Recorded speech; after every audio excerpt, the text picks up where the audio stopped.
Now for the Wired Nerdy Podcast with your hosts Keith and Doug. Let's get nerdy.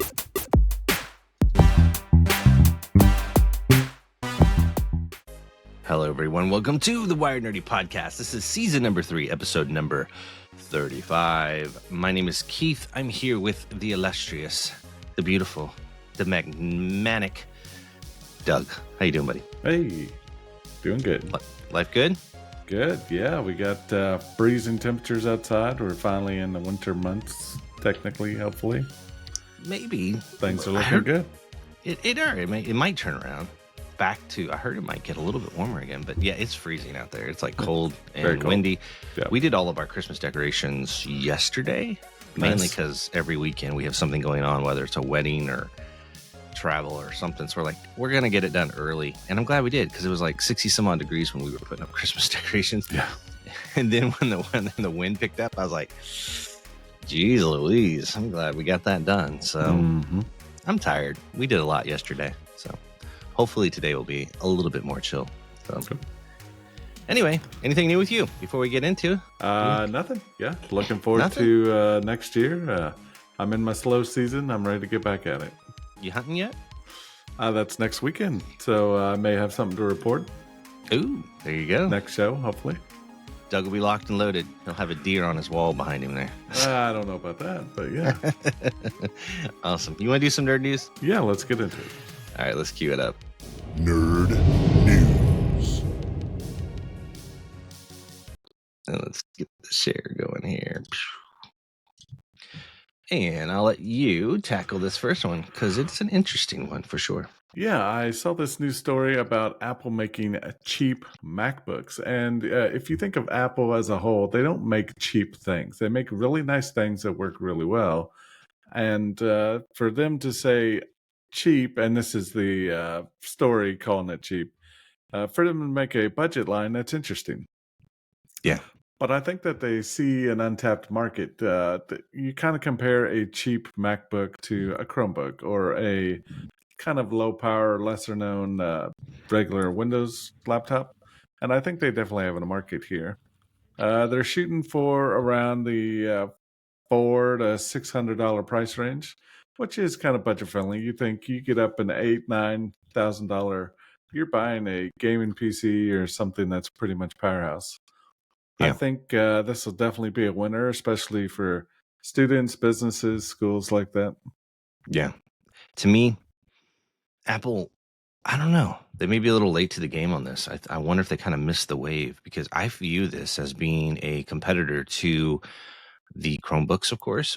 Do you remember in the early 2000s, I know that was a long time ago, something called a netbook? I do, kind of, yeah. Here, let me show you this bad boy. So there was a run of these where Samsung, Acer had one, Asus had one, HP. It basically was the predecessor of before we had Chromebooks. And they all went different about it. They didn't have consistency. Like some of them were Windows XP based or Vista based. Some were even Linux based. So they were using like standard OSs, but then they would like strip out the operating system to like make them really, really lightweight. But they were meant to always be connected to the internet. And I remember a lot of people, at least in the IT world, they freaked out about it because they're like, oh my goodness, this isn't going to work well. Then, of course, who does it best? Google with the Chrome. Once they bought Chrome as a browser, developed Chrome, and they decided to make the Chromebooks. It blew up in education. Part of me kind of wonders if Apple might have missed the boat because before this, Apples were, I don't know if you remember, school-wise, Apple was the dominant computer in education. Yeah, had the big colorful iMacs. That was huge. My mother brought home a Macintosh, I remember, as a teacher for us to play some educational stuff. See if it was good for her class. Yeah. It's because Apple gave massive discounts to education back in the day in order for our generation to grow up with the Apple IIe, remember, with the green screen? Oh, yeah. Like elementary, all the way up through middle school through high school, and then the colored, full-blown Macintoshes. So Apple had a huge foothold in the education space. And since then has been kind of taken over. Maybe I don't know about at the university level, but I can tell you at the public school level, Chromebooks have taken over. I mean, they're $200. Yeah. I mean, so I don't know. I think this is cool that they're doing this, but I worry that it's going to be like a little too late. So, and again, the other thing is they're saying suggested price between $599 and $600. That's good for Apple, but I mean, dude, you know what kind of a Chromebook you can get for that? Yeah. So, yeah, we'll see what happens though. Apple always up to something. Those crazy people. All right, you ready for the next one? Yeah, let's get into it. All right. It's also more Apple news. So I sent you this message when I saw this, and it's kind of surprising to me because of the big announcement, but it boils down to that Apple is pivoting to start using Google's Gemini AI system within their product space as opposed to GPT. It says here that this move is a big one for Apple, which has traditionally relied on its own technology, but plans to use Google's model as a temporary solution until its own AI becomes powerful enough, including to power a slate of upcoming features for the voice assistant. Now, dude, what are your thoughts on this? Like out the gate, like what's going on here? I would say they're unsatisfied with how ChatGPT has been running. They promised us with the release of the iPhone 16, boom, Siri is going to be more powerful. Hey, we've got this partnership with ChatGPT, and it failed, I guess. I mean, Siri does seem to be better with follow-up questions and things like that, but I don't think that she's as good as ChatGPT or Gemini or even Alexa, maybe. Maybe not. I think you're right.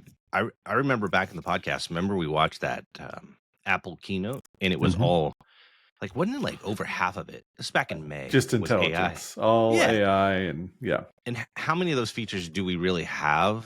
Not very many, I don't think at all. No. Everybody thought that iOS 26. They're like, oh, well, they're going to give it to us. And then they gave us only like, I think it was like proofreading and rewriting with intelligence, and text messages and maybe a few other things. And of course, if you had a GPT subscription, Siri can hand off to GPT. I think for stuff that it can't. My Siri keeps going off because I keep talking about her. So it did a little bit, but didn't do anywhere near, and kind of makes me wonder. There was an interview with one of the vice presidents of Apple, maybe at the end of the summer, and they point blank asked him about intelligence and why it hadn't come to fruition like they promised. And he basically said that there's bugs. There's a lot of bugs, and we don't want to release a product with a lot of bugs. So we've pulled back. Yeah. That tells me right there that they couldn't get GPT to be what they wanted it to be. And now they're banking on, they're hoping that Gemini will do that. So yeah, this is big. So, and I don't know if it's going to hurt GPT per se. I will say you and I've had conversations where I'm a heavy GPT user. I have, like a lot of people, the sentiment I've noticed, it's not been the same recently. Like it's slower on responses. It's not quite as good as it was, dare I say. I've actually had better luck with some responses with Gemini and other things. So I'm wondering if there isn't like a different narrative going on here where the product space isn't as good, and that's why they're pivoting. So we'll see. We'll see what happens. But you nailed it. That's exactly what I thought was going on. Like, they didn't like the way that intelligence went with GPT, and now they're going to pivot to something else. I do think it's interesting that they're making their own AI. It is. So, yeah. The funny thing would be is, and we've seen it before with ChatGPT, is it lying to the Apple developers? No, it's lying to us. It's lying to them as well. The hallucinations and the lying. That's true. It could. You know what? I almost think it has to be, because that seems to be a common thing.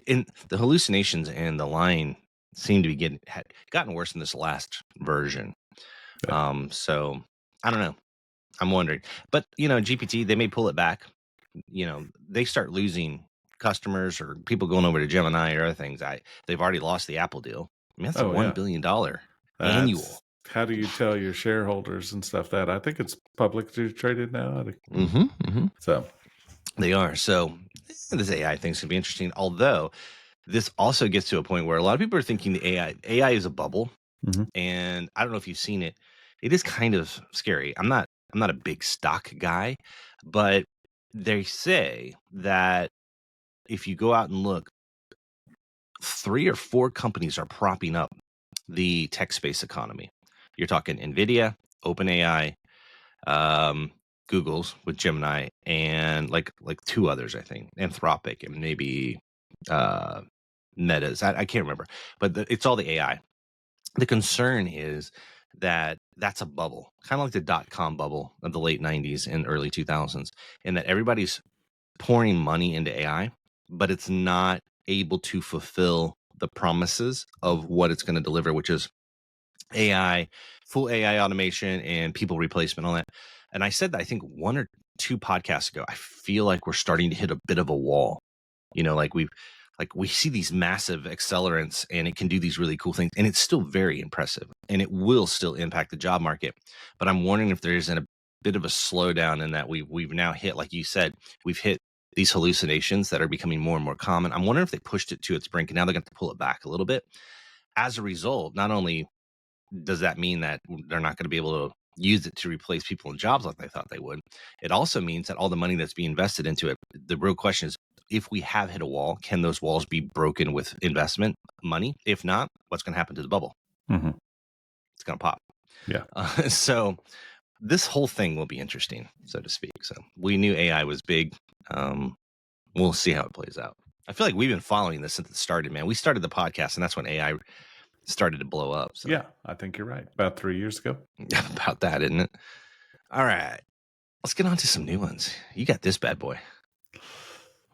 Yeah. Battlefield 6, I think. Oh, okay. Yeah, Battlefield 6. Yep, my screen just went wonky. So Battlefield 6, it's been going on for quite a while now. And people have been complaining about the map size, complaining about bots in the servers. But the one big thing, and I agree with them, complaining about how hard these challenges are. So if you're new to Battlefield, you will do challenges like get so many kills, get so many revives, stuff like that, to unlock new uniforms and weapons and all kinds of stuff. But some of these are so hard. As we go down this list real quick, and we won't spend too much time on it. So class challenges. The first one, have a squad mates deploy on your spawn beacon. So spawn beacon real quick is a thing you put out, and you can go onto that instead of back at your home base. But my gosh, it started at 50 or it started at 50, right? That's what it says. Reduced from 50 to 5. That's insane, 50 dude. is a lot. Dang, my bro. Goodness, yeah. And then revive. So reviving is you bring that teammate back look to at life. that number. 200 to 60. 60. Oh now, my God. The big one, and you can read this list later, but the big one that I really had a problem with is the unlocking for the machine guns. Oh, yeah. So go down to rapid fire of 1, reducing from 10,000 to 3,000. Dude. And it doesn't really say it there, but unlocking this really nice machine gun, you have to do hip fire. So you're not aiming down and when sights, you hip fire, man, it's your hard. fire is everywhere. Yep. So can you imagine trying to grind out 10,000 points of damage from hip firing? Yeah, I think this is a good thing. And you're right. These challenges, like, it's so funny. I'll think I'll be doing well, and the little bar just barely moves. Like, barely. Like, so I'm glad they're doing this. Dude, these numbers are insane. 50 to 5, 200 to 60, and 10,000 to 3,000. Oh, bro. Look, the explosive experts. It says here, it was 20. You had to kill 20 people with explosives. Now it's down to 5. And multi-kills. So you have to get a group of people standing together. Yeah.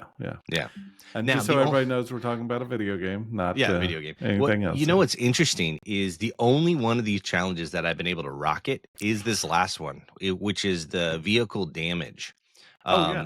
Reduced from 3,000 to 500. Now, this one, I didn't mind. I could achieve this one. But keep in mind, like, the way I was playing, because I'm not great at getting kills, I was just rocketing the heck out of planes and out of tanks. And each time, I mean, you're getting, I think, anywhere from 75 if you just do damage, all the way up to 250 to 300 for damage. Dude, you knock out 6, 7 vehicles, which you could easily do if that's what you played the round doing. I was getting to that. So I was crushing it on the vehicle damage. So this one, because they gave higher numbers on it, I kind of got. Now it just looks like I'll be able to get it even faster. So very nice. Yeah, I think this is good. And a lot of players were complaining and I give kudos to them for listening to them to change it. So I think it's a good thing. All right, you ready for the next one? Yeah, let's get into it. All right. If it loads, there we go. It's hard to believe we're at that time of year, man.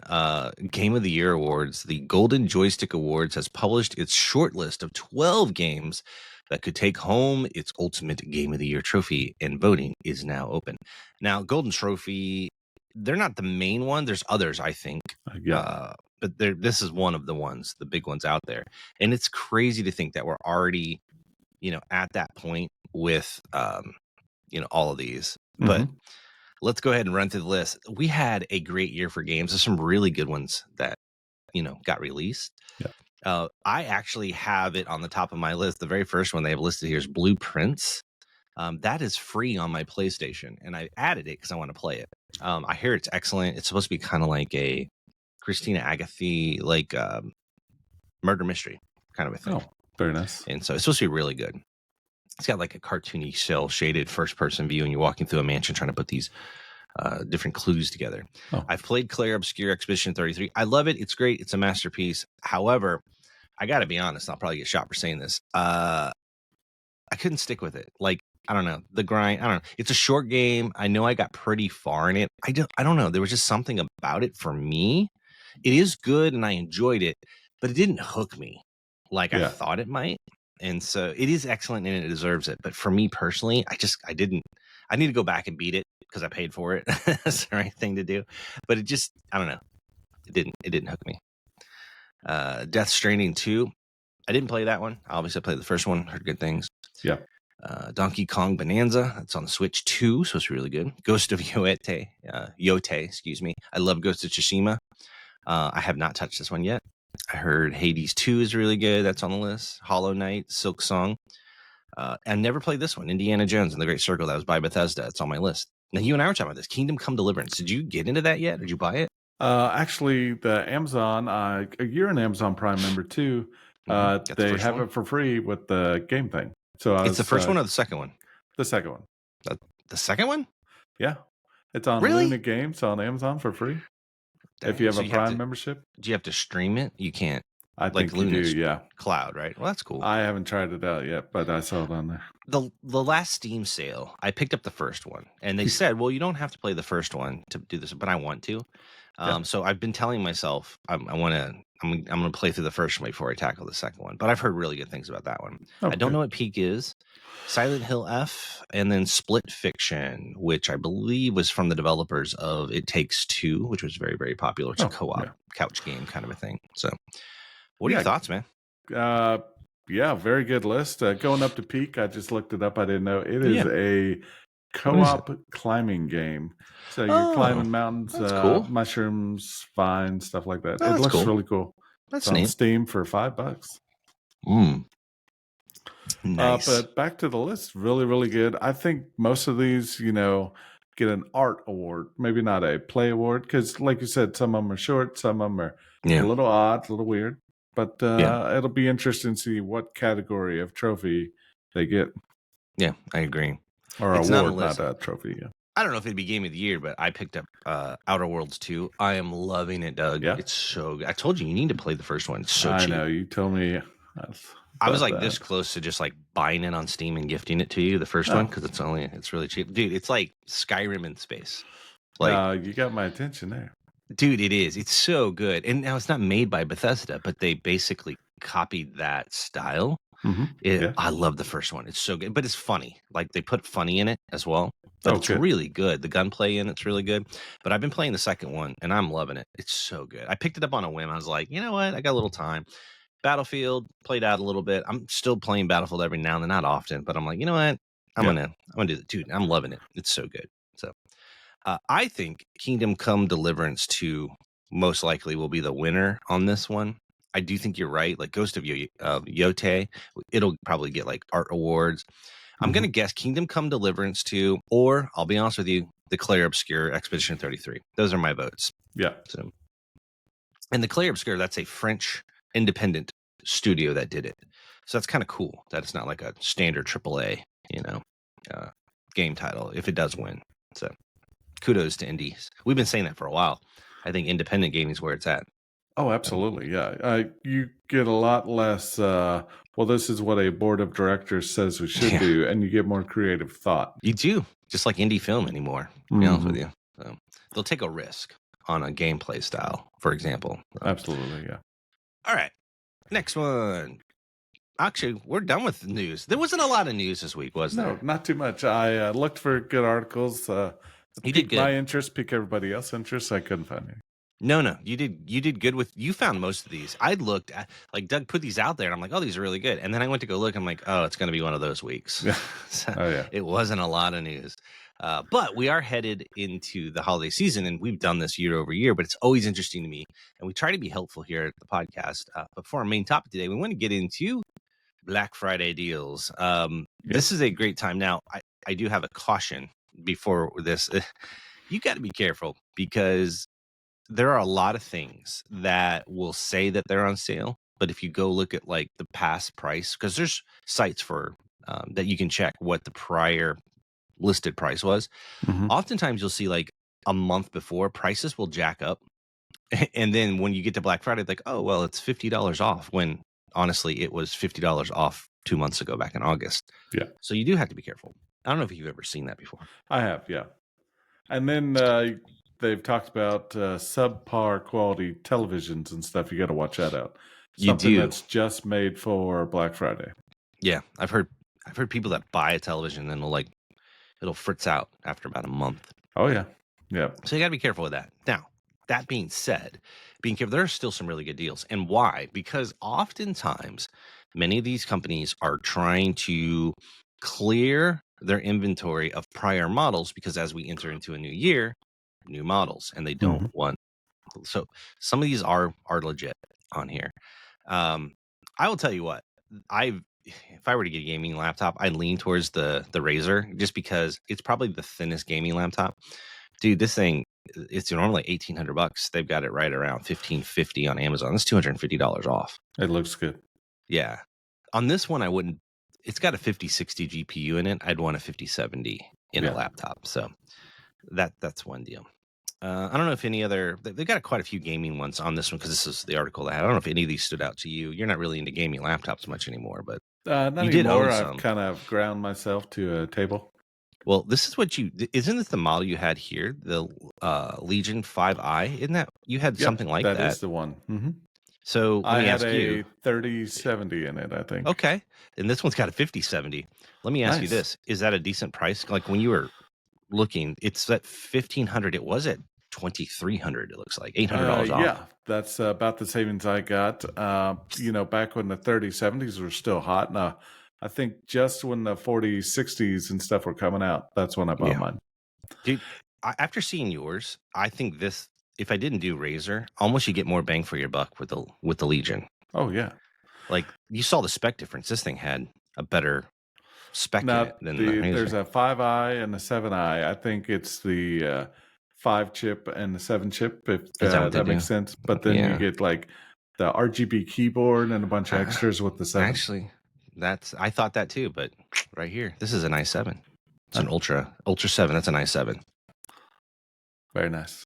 So they must have changed it, because you're right. I thought the model number matched the CPU. I don't think they're doing that now. Oh, they used to do that. Okay. They did. No, they did when you had yours. And the reason why I only know that is because I was looking at gaming laptops there for a little bit, and I realized I assumed that processor was matching the model number. They moved away from that now. Oh, okay. Yeah. And in fact, I swear there was a Legion Pro 7i, and guess what? It had a 9i in it. Weird, huh? So well, those 9s, you told me this, they have a tendency to overheat. They can get hot. They get real hot. And that's not good for a laptop, They've done good at, they don't necessarily earn or overheat much anymore, but they get super hot on a laptop, though. You are right, like the hot to the touch. So you have to be careful with some of those. All right, let's keep on going here. Of course, you got Alienware. Never buy an Alienware desktop. No. Here's why, people. The Alienware, Dell owns Alienware. They used to be awesome before Dell bought them, but they use proprietary parts. What does that mean? If you want to upgrade something on the inside, that's not a standard case, and that means that if you want to put a different video card in it and they make the video card longer or whatever, it's not going to fit. Yeah. They also use plugs. Like when Doug went to go buy his PC, we made sure that the PC he got is a standard PC. So if he wants to put in a different video card, different power supply, different motherboard, all of it will fit in his case because it's standard. If he would have gotten an Alienware, it wouldn't, most likely, because you can't really upgrade them. They want you to buy a whole new computer. That's what they do. Yeah. So you got to be careful with that. Shady. Well, it's just business, I guess. All right. Lots of, if you're into a PC, I mean, there's a lot of stuff here.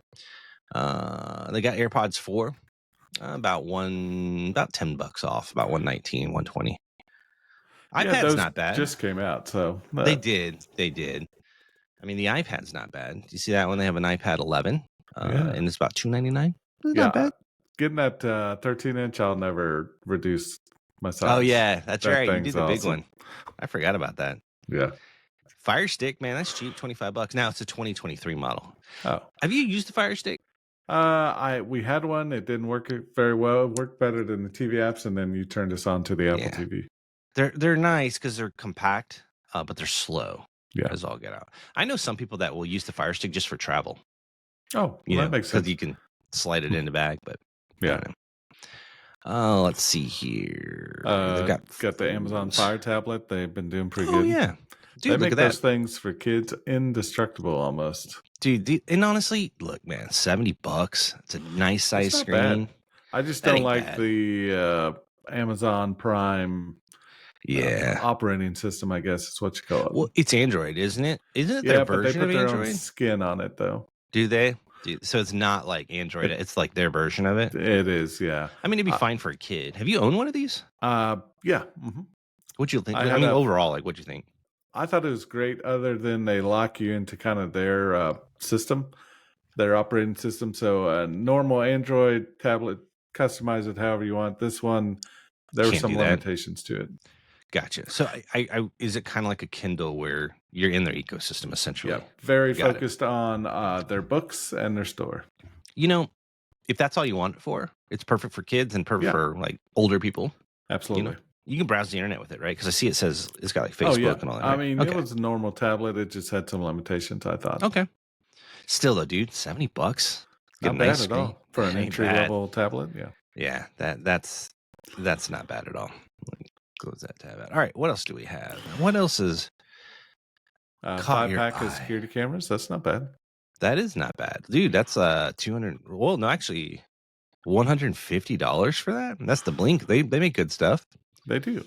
Now we've had Blink at my local Lions Club. Oh yeah, is it good? And the battery, I don't know what. It's black magic. It lasts forever. Oh yeah, that's crazy. What do these look like? I use a Nest. Well, I use Ring. Sorry. I use a Wise Cam. I love it. Is this thing pretty small?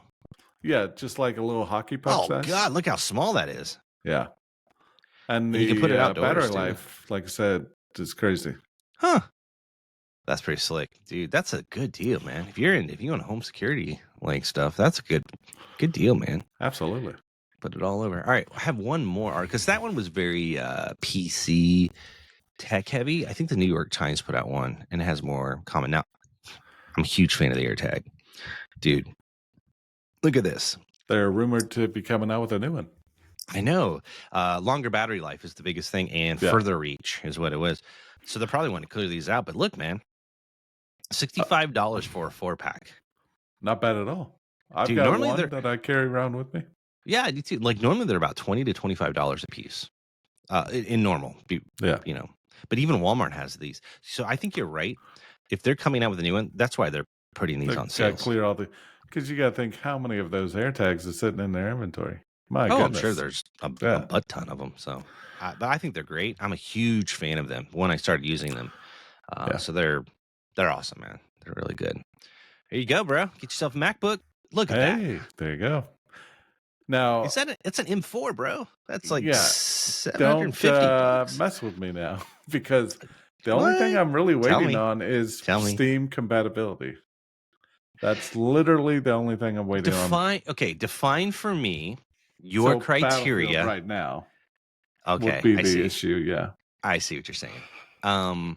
Yeah, I get it. Like once it plays games, but I guess I could take it for everything else but some So stuff. you're gonna make me go down a rabbit hole. Uh-oh. So so technically there is Steam compatibility, but just not for the entirety of the library. Because why? Okay. For example, EA made Battlefield for PC. They didn't make a native version of it for Mac OS. But I'm sure there are ways around that, right? Ish. It doesn't perform great. So, like, what would happen is if you bought, let's just say you bought this Mac or a Mac Mini and you booted it up, you install Steam on it. What it would do in your Steam library, it would just show you all of the things in your library that are compatible with Apple. Oh, okay. Okay. So it does have it, and it's becoming more and more like this. All the Assassin's Creeds are in there. Like, you're getting more and more Cyberpunk, Witcher. You're getting more and more, right? One thing that I saw, because I think it was Linus Tech Tips, and I'm going to go down a rabbit hole for you here. All right. He recently did a redo test. Remember we talked about NVIDIA Now? Have you heard of this? Yeah. All right. Streaming service for those that don't know. Yeah. Yeah, that's exactly what it is. So he retested it. And if you look at the prices, and he did the math versus if you bought a gaming PC, versus if you were to use something like this. So here's the plans. So you can do, by the way, Doug, you could try this for free. What you get though is 1080p resolution, 60 frames per second, right? When you pay now look at this. It's $100 for 12 months. You're guaranteed to get about a 4000 series gaming rig at 1440p, 60 frames per second. Now you will get a 5000 series video if you do like the ultimate. That you get a guarantee like 4080 RTX, right? Sometimes they can get up to 50 because some of them need it, right? Yeah. The streaming, his test, it went really, really, really well. So think about it for a moment. If you got a Mac, and by the way, let me be clear about how this works. You pay this subscription fee. It not only has games inside of NVIDIA's library, any Steam game you have in your library can be streamed. Oh, nice. Almost all of them, as I understand it. Maybe not any, but most of them. So everything you've bought, you could. So here's my point that I'm getting at. Yeah. If you went and bought a $500 Mac Mini, and then you spent $100 for the whole year, you're up $600 now, and you can play everything that you have, and it will run great, especially with your internet, right? Yeah. Now, it would take you if you spent. We were just looking at the Legion laptops, or even your PC. Like let's just say $2,000 to $3,000 for a gaming PC. How long would it take you spending $100 a month to get up to $2,000 to $3,000? Oh yeah. See what I mean? Yeah. So when you put it like that, it makes sense. Yeah. So my point is, if I do think eventually you'll have compatibility, I think Mac OS is going to do stuff where they can play like games, whether they do it through emulation. I think you'll get there where you could do it natively locally. But right now, this is an option. If you wanted to, and the thing is, with this, you could use a Chromebook. You could use one of those Apple netbooks we were just talking about that they make, the rumored ones that they come out with. This is a very viable option, and I'm not sure. It may not just be Steam. You might be able to click in your other stores with this as well. Very nice. So this, anyway, you triggered something because I've been researching it, like just because he did that video, and it's crazy. They have a library of over 2,000 games with an install to play kind of feature. Basically, it just means it saves your save states and everything. But this integrates with your Steam library, and I was trying to figure out if it integrates in with like your Epic or not. And they have like a cloud storage. That's what they mean by install, because then it's available to you, remembers your progress. So it's basically like a computer in the cloud. Mm-hmm. So anyway, sorry I went down that rabbit hole. No, that helps. Yeah. You triggered me. But that makes something like this pretty, $750 for. That's not bad. Yeah. That's a good deal. And, me being the budget-friendly popo that, police salaries, teacher salaries, I have that Apple card and 0% interest for the life of my little loan there. That is true. That is very, very true. So that's the only reason I got an Apple card. Works great. Yeah. It's pretty awesome. Yeah. All right. Apple Watch SE. This is the kind of like their baseline model. $200 on Amazon. Look at that. It's a good deal. I wear this thing to bed. I wear this thing all the time, only when I need to charge it, and it charges super fast. Check my heart rate, do all that stuff. I love Apple Watch, and then I love that they're adding more health features as I Yep. get older. I got some grays twinkling in my hair here, so It happens. It happens to all of us. All right, let's see what we got here. Amazon, we already talked about that. Magnetic battery charger. Have you seen these bad boys? I have. I think they're trying to turn our phones into bricks again, is what I'm trying to say. Oh, you mean thick? Yeah. I have a little card holder to scan into my work here. I love that thing, but it's super thin. It still adds quite a bit of bulk there to it. What's cool about this no cables though? Yeah. So, and it's only $36. And it just clicks to the back of your phone and does the cheat charging, as they call it, as the kids call it. Get yourself some Fitbit action. These are still pretty viable if you don't want to do an iWatch. I'm $70 for a Fitbit.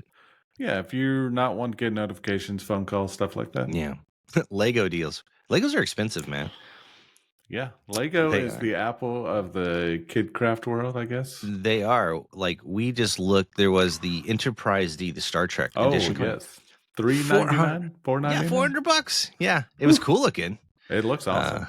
And everybody at work was really raving, all my nerdy friends there, talking about how the saucer section separates from the... That is pretty cool. And I won't call it the right thing, whatever the lower half is called. I know what you mean. Yeah, no, the saucer does separate. That is a pretty cool feature. That's pretty neat. Yeah.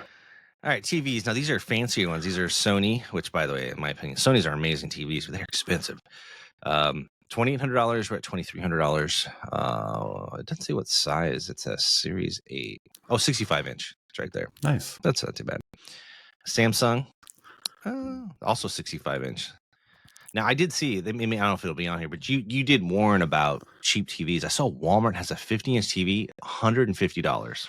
Yeah, you got to wonder how long that's going to last. It could suffer burn-in. It could suffer all kinds of things. Now, dude, for $158 though, I mean. Yeah. If you could take us on a side road and tell me maybe why plasma TVs are no longer around. It's because their shelf life of how long they lasted. Oh, okay. I was going to say, it seems like everybody, oh yeah, plasma TV, awesome. But the only plasma TV I had was at a condo at Lake the Ozarks that we rented. But it had some kind of box you had to turn on to power the plasma TV. Does that make sense? Yes, it takes a lot of electricity. Oh, okay. So why it's called plasma? It's gas. Now, here's the pro of plasma.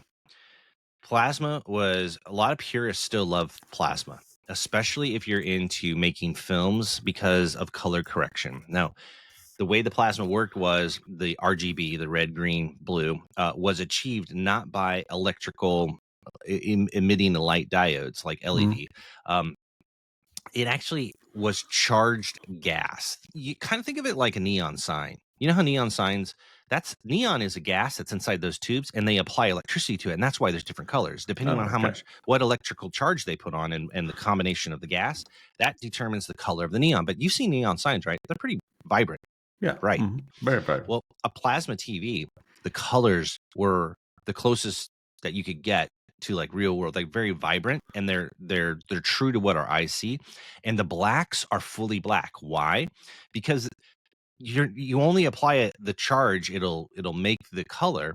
The black basically was completely off. So the blacks were very deep in it. So the picture quality on the plasma was chef kiss. It was gorgeous because of the technology. Those are the positives of it. The negative is those gas array things had a tendency, they would go out over time. You had, there was a burn-in factor with those as well. Those kinds of things. Yeah. They were heavy. Those TVs were so heavy because of the way, the mechanism. And then finally, electricity. They had a very high power draw, like you're saying. So that's why you don't have plasmas today. Oh, okay. Now, they were great. And a lot of people, there's a niche market for people that use plasma today, but they use it for very special things. Like usually it's color correction.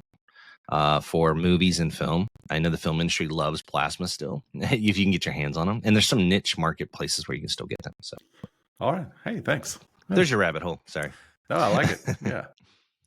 Electric blanket. Is your wife into electric blankets? My wife loves electric blankets. She's not to talk about her in her hot period where she's hot all the time, I think. Like you said, getting older happens to all of us. Don't tell her that. It happens to all of us. It's normal. They got memory foam mattresses. So this is New York Times. So they got makeup deals, dude. There's not just technology. Kitchen deals. Very nice, yeah. We love our air fryer. Is we yours don't have this that style? One, but yeah. This isn't the model we have. Our style is almost identical to this. I think we got ours at Sam's. Pull down door. We can fit a half a lasagna in that thing.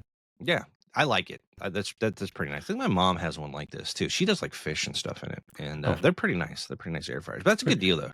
$320. I have the style like that below it. This one? Yep, with the pull-out drawer. The tray? Very, very good for fries. Very good. Dude, $80 for this thing. That's a Ninja brand too. Yeah, my wife and I have never owned a pressure cooker. Is that what they're called? Yeah, we have one.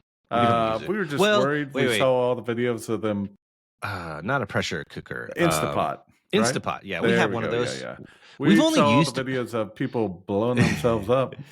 You got to be careful with them, but many of them have safety features with them. But I will tell you what the most nerve-wracking I've ever been. We own a pressure cooker, unless my wife got rid of it.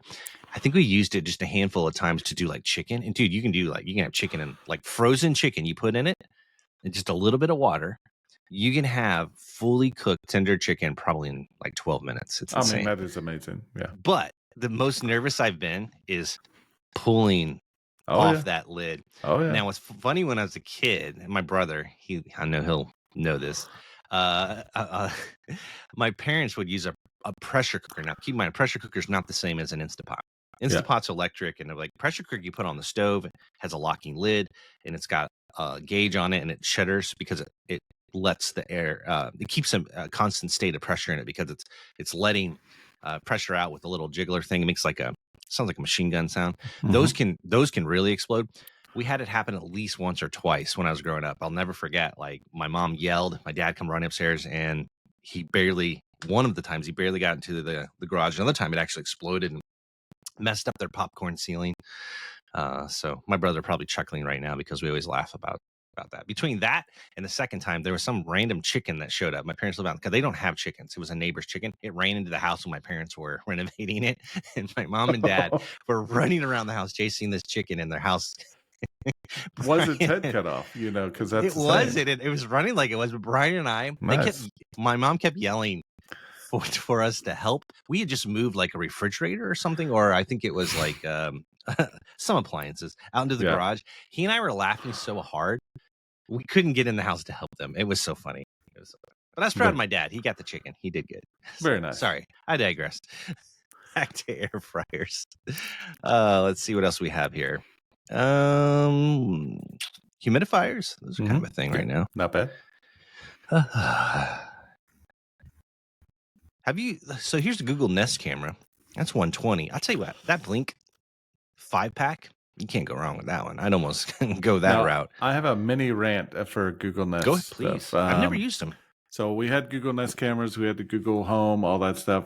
Mm-hmm. I had my address registered in my Google Home, but somehow it wouldn't go to my cameras, and I couldn't set them up, and it was a whole deal. Really? It was very annoying. So we couldn't even get them set up, and I called Google support, and they tried to help me, and so I took them back to the store immediately and went and bought Arlo's then at that time. Mm-hmm. Arlo's are good. They're very high priced, and I think there's a lot cheaper companies, and we went to Wise, but yeah, not a fan. Yeah. Really? I use the see, I'm looking for Arlo. I used the Ring for our cameras. Yeah, I've heard better things about them. I use Nest for our camera. But I knew what you wait a minute, is that right? No, I'm sorry. I'm getting confused. I use the Nest thermostat for my house, like temperature, but I use Ring for my cameras, my security system. That's what it is. Sorry. Too many of these. You think I'd get on one platform. So this is what you used?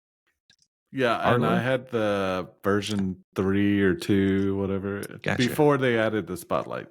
You're rocking something different now, though, right? I am. I've got Wisecam. They're about $30 a piece. These you buy them as a set, about $250 or so. These look fancy.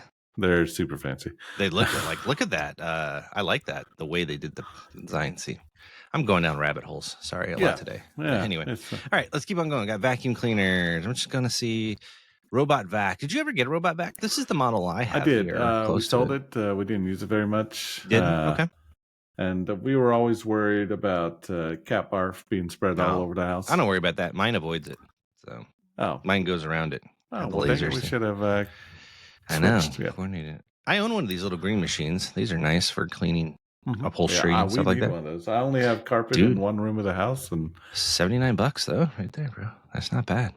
We use it mainly for furniture. Oh, gotcha. If a cat messes, which isn't often, thankfully. Yeah. Air compression bags for traveling. You travel whenever you go to. Do you use these before? I have not. That's the vacuum ones. Yeah, they work really, really well, and you can pack a lot of stuff. That's a good deal. My wife must have been like some TSA agent in the past because she just packs it. No, really? That's not a good example because they rip all your clothes out. That's true. Anyway, she packs our luggage very well. Well, that's good. So you don't really have space issues. That's good. Yeah. Got Christmas trees just in time for the holidays. We do need a new tree. Our cats have laid in there and all the branches are sagging. It looks sad. They bend Here you go, bro. $346 on Amazon, 7.5. Now we have 10-foot ceilings. I'd need a tall one. I know. We have I think ours is Yours at least higher 12. Than ours, I think. Yeah, I think we have like a 12-foot tree. I have to get my big ladder in order. We just did this yesterday in order to put the topper on and all that. Very nice. All right. Coffee advent calendar. That's kind of cool. Yeah, I've tried other coffee flavors, and I just can't do it. Kind of picky. I don't know. Yeah. I don't blame you, man. I'm kind of a coffee snob myself. So that's pretty cool. A little headlight in your hat. Yeah, it's like a beanie hat with a light in it. $9. Dude, that's we need to get that for Matt when he gets lost, right? Dude, so he can find armadillos and pee on them in the dark. He'll laugh at that. Trust me. Right. He'll laugh at that. It's a long story, everybody. All right. I think that rounds us out. But here's the deal. When it comes to Black Friday, if you're looking for something, definitely be diligent in comparing prices. I will warn you, there's a thing going on right now. I have a friend of mine that is building a PC, and we've been helping him out. And one thing that we've noticed is the price of RAM and M.2 drives is just... it's high right now, and it's a combination of tariffs and other things. So be on the lookout that if you're looking to like do RAM or like certain chips, you might see elevated prices for that. So that's just something, that trend that we've seen. So just be aware of that, and just be very, very mindful if you're going to be doing the PC route thing. And just, again, go back. There's really good sites. Just do a Google search for price history tracking. And double check to make sure that you really are getting a good deal. But it is a great time with them closing out inventories and that sort of thing. If you're needing to shop for your kids or for family, it really is a good time to like go check that stuff out, especially for tech, man. Especially for tech. Great time to pick up Kindles. If you need like a new Kindle, any of those kinds, they're always on sale around this time. You can get them pretty cheap. So outside of that, man, I think that rounds us out for our episode. Yeah. We want to thank everybody for listening. We're getting close to the end of the year. Got a really special project we're hoping to release soon. No spoilers. It's close. And we're doing good. Yeah, we got the store. A lot of cool swag in there. Stuff for winter. Yep. And what am I forgetting? I think you're spot on, man. Check us out on the Instagrammers and the Facebookies. Doug's our resident Facebook administrator. He does an awesome job on that. Yeah, I've been slacking on posting. I need to get back on that. It's fine. It's fine. It happens. We're good. But we appreciate you all coming and visiting with us every week. We're excited to unveil the new project that we have coming down the way. It'll be hopefully beginning of December is when we'll be launching that. Now, we won't ruin it, but we will say it's not a standard episode. It's a project, a video project that we worked on, and we will be getting that out soon. And that's probably going to round us out for the end of this season, for season 3, as we head into season 4. But we'll talk more about that as we get closer to it. And then I have a little cool wrap-up video that covers and spans our season 1 through 3. I sent Doug the preview of it. I think it turned out pretty good. So I think we're excited. It's very good. Yes, we're going to share that with you all too. But what we'll do is we're saving the good stuff, the best for last, for the end of the season. Show you guys a really cool project we've been working on this year, and then have a really cool wrap up thing. So be looking for that, but that won't come probably till like December. We still got more of these episodes we're going to be putting out, even though November is freaking busy, man. But we'll sneak it in. So it'll be good. Yep. All right. Sounds good. think that's it. Everybody, thank you so much. We look forward to seeing you next week. Stay nerdy.